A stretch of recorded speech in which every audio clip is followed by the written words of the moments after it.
Yes, how are we doing, and welcome to a new video on the Biased Man City fan YouTube channel. It's the first video of the 25-26 Premier League season. We're kicking things off with the Wolves preview. The season starts tomorrow. However, before I get into this video, I'm going to describe or discuss the obvious, okay? It's a very different surrounding for me compared to what I've been doing prior to this on my YouTube channel. Normally, I'd stand upstairs in the corner of the room and I'd film on my iPhone with a phone in my hand, and it'd be a little bit shaky and it wouldn't be all that good. Now, I've made a little bit of progress, okay? I've got a microphone. Hopefully, it's a little bit better sound quality than to normal.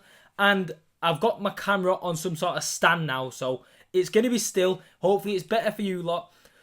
Soon into the season, give me a little bit of time. I'll get things sorted and hopefully I'll sort something out and have a proper background and it won't just be my TV and the mirror and all that. But, look, it is what it is. You're not here for my professionalism. You're here for my charm and my good looks and my opinion on Manchester City, of course. Anyway, look, the season starts tomorrow. Wolves away, first game of the season. I am so looking forward to this. I've been counting down the days to see Manchester City in a proper football match.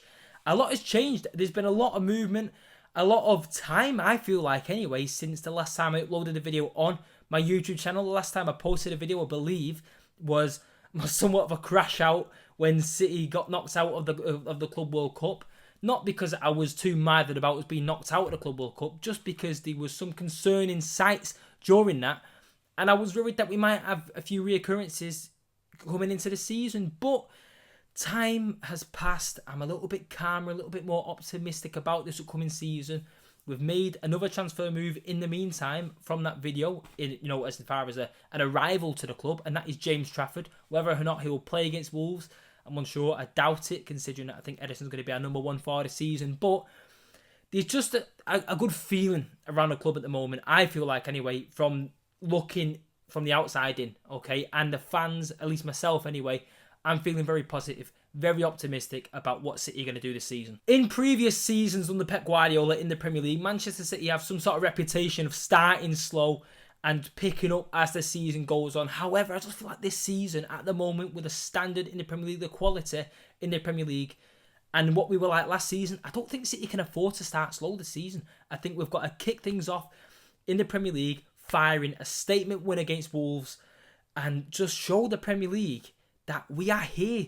Why are people writing Manchester City off? It is ludicrous, it is silly, and they will soon learn their mistakes. I understand the excitement for other teams or other fans or pundits or whatever about Liverpool, how good they were last season, the signings they've made on top of it. If they get Isaac on top of this too, I get why they're the favourites, but there's a feeling that, in my opinion anyway, that City is somewhat being written off. You're hearing about people talk about, who do you think is going to win the Premier League? Who do you think is going to win this, win that? You look at the bookies odds and everything. It's all Liverpool and a little bit of Arsenal. It even mentions the Chelsea. I'm not hearing anything from Manchester City, and I find it craziness. Look at what we've done in the Premier League the past few years. I understand that, yes, one little bad season, I get that, bad period, but if you split the Premier League in two halves last season, first 19 games and second 19 games, of course, there's 38 games in the season. You're splitting it bang on half. City are top of the league for them second 19 games. People should not be writing us off, and I don't mind it. I'm all for it. The more people write us off, the more it's going to look even more impressive come end of the season when Manchester City are holding that trophy with the blue ribbons again. So yeah, I'm not bothered. It'll make it look more impressive, but I find it ludicrous that people are writing City off. Anyway, the point of this video is supposed to be a Wolves preview and talking about how I'm feeling at the start of the season, not what I think is going to happen coming the end of it. But yeah, I've said it now, you're hearing it. My Premier League prediction is City going to win the league, okay? Let me know in the comments or message me or whatever if you want me to make a somewhat of a season prediction. I can make it in between the Wolves game and the Tottenham game. I've been away, looking a little bit tan. I don't know if you can tell, a little bit darker than usual, a little bit of a golden brown thing going on here. So I've not really had time in the build-up to make this video or make other videos about the season starting. So, yeah, one game won't do that much damage. I can film my season predictions halfway through. Hopefully, we don't have a disaster performance against Wolves and that changes my entire opinion. But, yeah, let's get into this Wolves preview properly because, as I was saying before, I feel like there's a bit of a positive feeling going around the club at the minute. I'm feeling positive about what I'm seeing. We've had one pre-season game, one official pre-season game anyway, that Palmeiro game Palomero. Sorry if I'm mispronouncing it, but we beat them 3-0. It was a completely different, near enough anyway. Only Erling Haaland carried on. It was a completely different team in the first half to the second half. First half we won 1-0. Second half we won 2-0. Goals from Erling Haaland and 2 for Tijjani Reinders. And it was good. It was a good bit of viewing. We've seen some football from some players that we've not seen kick ball in a little while, in John Stones, and Haaland's back in the score sheet, and James Trafford's first minutes in a City shirt. So there were positives we could take from that, but of course it's pre-season. You don't want to look too much into things. There was a pre-season game behind closed doors, a friendly behind closed doors against Preston, I believe the week before. And we won that 1-0, although I don't know who was playing. I know Rico Lewis was playing and Oscar Bob, because Oscar Bob got the assist for Rico Lewis's goal, the only goal of the game. But don't know who was playing, what the lineups were, how much minutes any other player got. We don't know anything. It's behind closed doors, wasn't filmed. That's fine, is what it is. But I feel pretty positive about this upcoming game, this upcoming season. We've brought in some fresh new players, fresh new ideas from top to bottom. The team, the squad, the coach, the entire club. It's some sort of revamp, some sort of refresh. We've got players going out of the club, players coming in the club. New coaches, like I said, Kolo Touré and Pep Lijnders, the two main ones for me, to join Pep Guardiola's, coaching team. We seen the open training a couple of weeks ago that I went to. If you've not seen my video on that, I posted one on my TikTok, I think like last week. I don't know when it was. Whenever it was, go onto my TikTok, Bias Man City Fan. You can have a scroll and find that. I uploaded a big, to be honest, probably longer than this video might end up being. I doubt it, really. I do like a waffle, but I uploaded my thoughts on the club, the open training session and what we learned from there. And it was nice to see, obviously, the players on the pitch and what they were like with the fans and everything, the excitement with the kids. It was a good day out. It was brilliant, I thought, from the club to put it on. And I think they should do it again next season and season after that and so on and so forth. But one key thing that I took from it was how involved Pep Lijnders was with it, his voice and his actions and how animated he was. And he took control of quite a bit of that session, Pep Lijnders. He was very vocal. And even Kolo Touré, and the side that I was sat, there was some sort of, I'd say, defensive drill going on anyway, because it was McAtee with Kusanov. There was a Kanji and Diaz.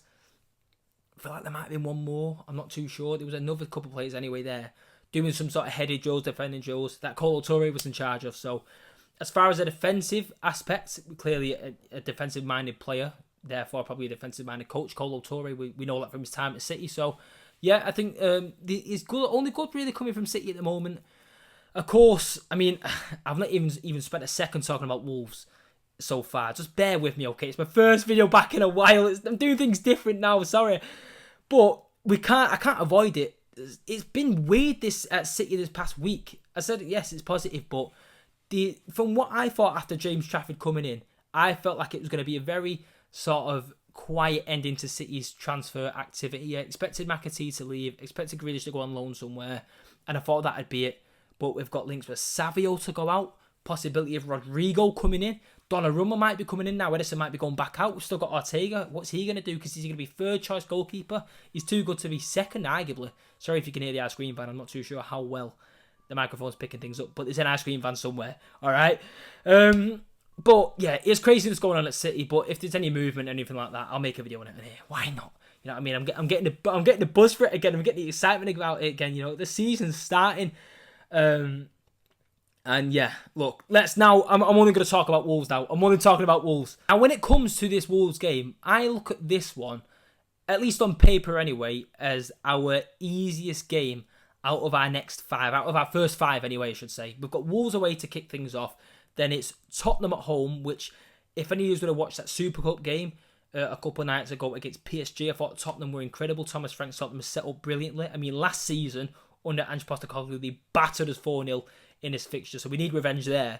Then it's Brighton away, a tough game. We lost there last season. And then it's Manchester United at home. We lost that last season. We've got to beat them. And then the 5th one is Arsenal away. And that we got embarrassed last season. I think it was 5-1. 5-1, I think, yeah, at the Emirates. And to be fair, actually, they're the first 5 Premier League games. I think we could end up having a Champions League, maybe the first game of the groups in between 2 of them, maybe, I don't know. But, yeah, on paper, you'd probably say that this Wolves game is the easiest of the first 5. Not that I'm expecting it to be easy. You look at our previous visits to the Molineux. I've been the one time and we lost. It was the time when Alvarez scored that free kick and we lost 2-1. And last season, it took a last-minute winner from John Stones to get us over the line and win that game. So we know it's not going to be an easy game per se, but I'm just saying compared to the rest of them, you'd argue that this is probably the most favourable one. Now, when it comes to players' fitness for this game, I'm filming this before Pep Guardiola has made or has spoken or he's been in his press conference, his Pep conference, as I like to call it. And I don't know what he's going to say. I'm unsure what to expect. Of course, we don't know a guarantee as far as players' fitnesses. Gvardiol missed a pre-season game. Phil Foden missed a pre-season game. But as far as the fitness levels that we know, 100% of, Rodri's out, which is a bit of a blow. It's not even a bit of a blow. It's a big blow. It might not be for as long as we're worrying for, but I'd expect it to be. The one that's in my mind, the game that's in my mind the most is Arsenal away in September. That is the one I want him back for. Pep Guardiola said he's out until the first international break. Now, we've only got 3 games before the first international break, so I guess that isn't the end of the world, but you've got to be careful. He's spent a long time out injured. He's only played a small, tiny bit of football in the Club World Cup since then, and he's picked up a little niggle then since then. So we've got to be careful. We don't want to rush him back just because it's Derby Day, because it's Arsenal, but we need him. We need him. We've seen the difference. I mean, we knew it anyway, the difference when he's there and when he's not there. We've seen the win record with him and the win record when he's not there. But last season just shown it even more to an even higher degree that he is so important. He is so integral to this football team. We need him there. So, yeah, I worry about that. There's no Rodri. There's going to be no Kovacic either. He underwent, I don't know what the actual right term is for it. Say a couple of months ago now, surgery after the season finished. He didn't make the Club World Cup. Of course, he wasn't there for Palomero either, friendly. We've got footage of him running on a treadmill, but I've not seen anything of him actually back in training yet, so he won't be fit. And to the top of my memory, that is it. That is everyone that's out. Phil Foden and Gvardiol, like I said, they're the 2 I'm waiting to see Pep speak about. 2 very important players as well. So I'm hoping they're both fit and available, but I can't make any comment on them in this video because I don't know yet. You'll have to wait a few hours. Or maybe when this video was out, might be around the same time as Pep's press conference, but if there's any major updates, I'll film it and I'll put it out on my TikTok. So if you're not following me on there, go and follow me on there. But yeah, I feel when you look at City's opponent in Wolverhampton Wanderers, you've got to say that they are a little bit weaker than they were last season. I mean, we did the double over them last season, 2-1 win away, 1-0 win at home. And yeah, you've got to feel like they are a little bit weaker. They've lost Cunha, who was the main man going forward. Ryan Aït-Nouri, of course, signed for Manchester City from Wolves.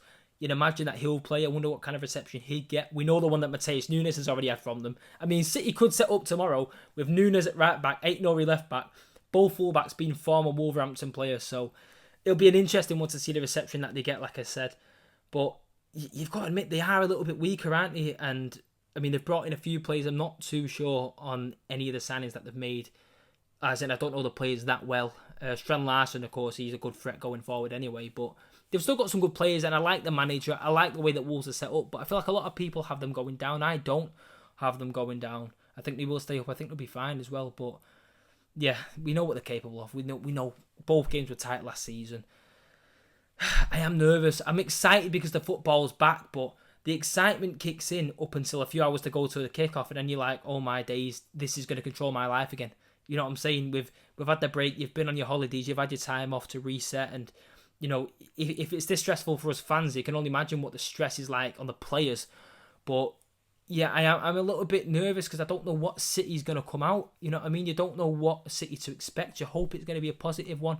You hope it's going to be one that is ready to tackle Wolves and, you know, go out there and make a statement win, get a statement performance out there and shut a few people up or put a few more eyeballs on Manchester City. And yeah, I don't know. I just want my City back. I want my City back. Now look, to close this first video of the 25-26 Premier League season, as always for my previews, I will be doing my predicted, no, not necessarily predicted. It's a mixture of who I think will be it, also a mix of who I want to be in it, the starting 11.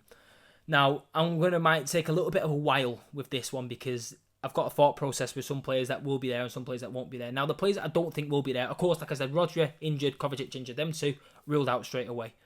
Savinho, I feel like won't be there. It would be very, very interesting to see if he's going to be part of the entire squad or not. If he's not even in the squad, then we know he's pretty much gone. You'd expect that to be the case. However, I feel like we can't read too much into it if he's not in a starting lineup, because I probably wouldn't start him if I had to pick, and there was no links away anyway. I wouldn't start him. But yeah, it'll be interesting for Savinho, so I think there's question marks. We've got to keep an eye out for that one. Will he be part of the squad? And also Ederson, there's talk of Ederson going away. I'd expect him to start, but then there's that dilemma of who do you start, Ederson or James Trafford? That'll be a very big intel to see who is Pep Guardiola's number one for the season. Should City end up keeping him? If City keep Ederson, then that's what I'm saying, that's interesting. If City sell Ederson and go and get Donnarumma, I don't think there's any question marks over who's going to be our number one. It's obviously going to be Gigi Donnarumma. So, yeah, Ederson, I think that'd be interesting. And then, of course, McAtee. I majorly doubt he's going to be part of the squad. He probably wouldn't have been anyway with the players that we've got fit and available. But there's a move for him to go to Nottingham Forest that is on the verge of being completed. So, it's possible that it could end up being completed on the day of the game.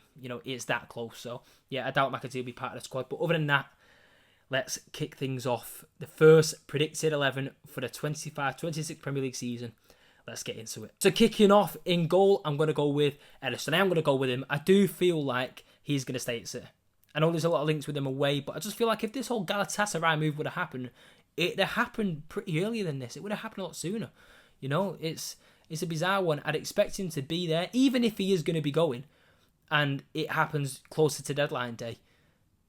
As far as we know from reports, and we've not heard of Pep Guardiola yet anyway, but from everything we've read and what we know, Ederson is favoured to James Trafford for this one season anyway, so you'd expect Ederson to be there anyway. So I'm going Ederson in there, all right? But if it is James Trafford, then that's fine with me. I don't mind. I'm happy either way. I want to see a lot of football from both of them. We should, if Ederson drops a howler this first game, then bring in Trafford's second game. That's what I'd say.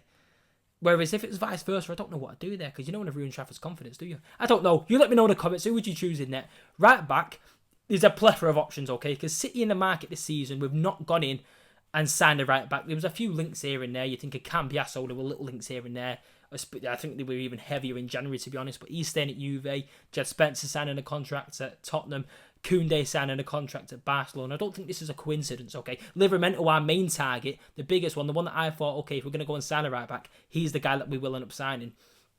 He's signing a contract at Newcastle. I don't think that this is a coincidence.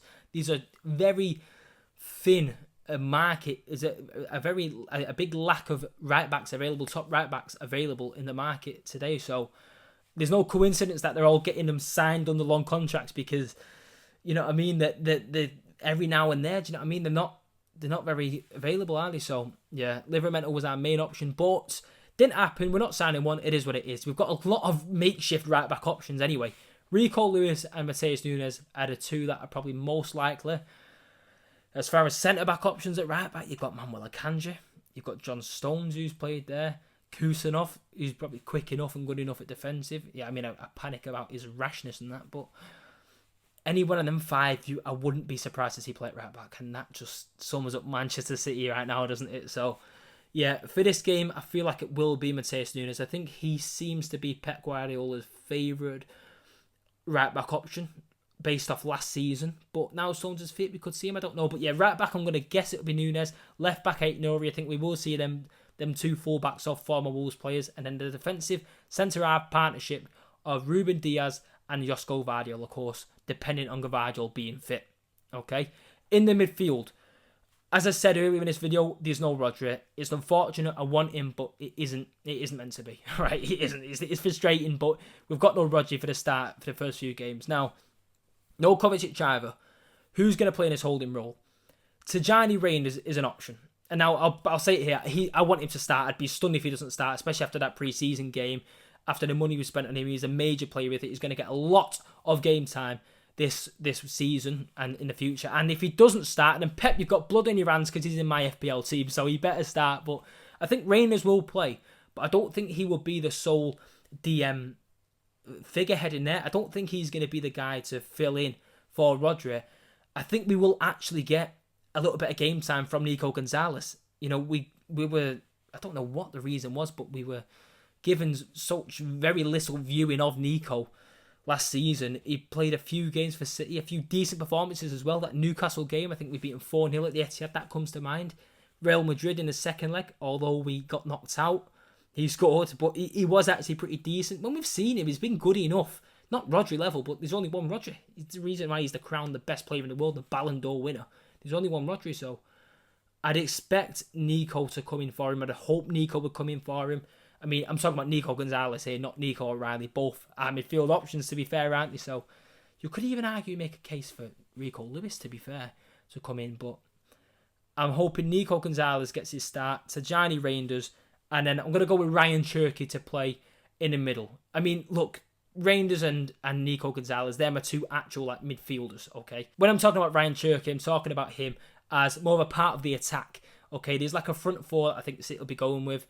And for me, Cherky's got to be in there. I'd like him to be in there. If Phil Foden isn't fit, then I wouldn't start him. You can put him in a squad maybe, but I wouldn't start him. And to be fair, if he wasn't fit a week ago, then what makes you think he's going to be 1,000,000% fit for the first game of the season? We know how much he struggled last season with his performances and his fitness. I think his injuries and his little niggles he was picking up and his lack of fitness last season was a big contributor to his lack of good performances last season, his drop-off last season. So unless he's 100% ready and firing ready to go, I wouldn't put him in. Start Cherky in the middle. I think everyone would be happy with that. Everyone. Maybe except Phil, but you understand what I'm saying. On the right, I would go, or left either way, but we'll say right for the sake of this. Jeremy Doku, I think he had a brilliant Club World Cup. I know it does feel like a little bit of a lifetime ago, but I've been impressed with him. You know, there's a lot of options there as well. I mean, Grealish, of course, bless him, has gone. I hope he does really well at Everton, though. But Savinho, I don't think he'll start because of all the Tottenham links. Jack Grealish is gone. McAtee's gone. Oscar Bobby's back fit. That's an option. But I'll go with Jeremy Doku. And then on the left, Omar Mamouche, I think he'll get a lot more football this season. I mean, he did a little bit anyway, didn't he? But I'm excited for a full season of Mamouche is what I'd say. And then up top, of course, Erling Haaland scored in pre-season. He's got a good record against Wolves. And I think, as far as my captain in FPL as well, I think he'll kick things off the season pretty well. Hopefully a brace or a hat-trick or something like that. You know what I mean? There's not too much pressure on you, Erling. But yeah, that is my starting 11 for the first game of the Premier League season. The first game of Man City season, to be fair, isn't it? There was no Charity Shield, as there always seems to be with City. You know, it felt like a bit of a relief. That was a positive of us not winning the FA Cup, wasn't it? No Charity Shield, no trip to Wembley at the start of the season. That you feel like, oh, I've got to do it, and you know what I mean? Even though you don't want to, and you get there and you don't have a good day out, and you probably lose anyways, we always seem to do, except last season. And to be fair, now, for any game in the future going forward that we're in a Community Shield, I want us to lose. I want us to lose. I didn't really believe in this whole Community Shield curse and everything that they were talking about when City beat United on penalties, because to be fair, if anyone was cursed last season, it was Manchester United. But that curse is real. After last season, I'm sorry, we won it. We've lost so many times. Look at what we were doing. We won it last season. That curse is real, ladies and gentlemen. That curse is real. So that's why I was a little bit upset that Liverpool didn't win it against Palace, but it is what it is. We'll just have to do it ourselves. But yeah, first game of the season, that's my predicted 11. Let me know any changes you would make in the comments. And that, I think, is where I'm going to leave this video. Hopefully you've enjoyed my first preview of the season. As I said, the background will end up getting sorted at some point. Don't know whether to order a green screen or try and fix something up, but you're not always going to see the flower pattern of my wall and the door and all the sorts, you understand? But I just had to get a video out there. I thought I may as well just, I mean, it's not even that bad of a background really, is it? But like, I thought I'd rather just get a video out there than just do nothing, okay? You know, this season I want to kick things on a little bit. I feel like at times last season I was a little bit lazy, I'll be honest. I'll hold my hands up. I was a little bit lazy last season as far as the YouTube stuff. I mean, part of it was just because I didn't want to speak about City. They were being too painful, half of it, wasn't it? But yeah, this season I'm going to be consistent on here. And yeah, previews, match reviews, match day vlogs, and more. Let me know anything you want to see in the comments. Unfortunately, I didn't get tickets for this game because the 18 to 25 scheme went like gold dust, as it did last season. And also Brighton away is the next away game anyway, and I didn't get tickets for that. I could have, but I'm not paying the money to go down to Brighton, I'm sorry. So the next away game possible for a ticket, Arsenal away, please. If these gods there watching, please give me an Arsenal ticket. But yeah, I'm going to leave it there. Let me know anything you want me to talk about. Like I said, if you want to see somewhat of a season predictions or my thoughts coming into the season after game week 1, then just let me know. As I said, I'm sorry, I've just not had time to film anything, but this is out Friday morning, ready nice and early for Saturday R5's game against Wolves. First game for Manchester City of the Premier League season. We want to win back our title. We've done 4 in a row. We've let Liverpool have the fun for this season. But guess what? We're coming back. Thank you all for watching. If you've not already, subscribe to the Biased Man City Fan YouTube channel. And I'll see you after the City beat Wolves on the Sunday with a match review. Hey!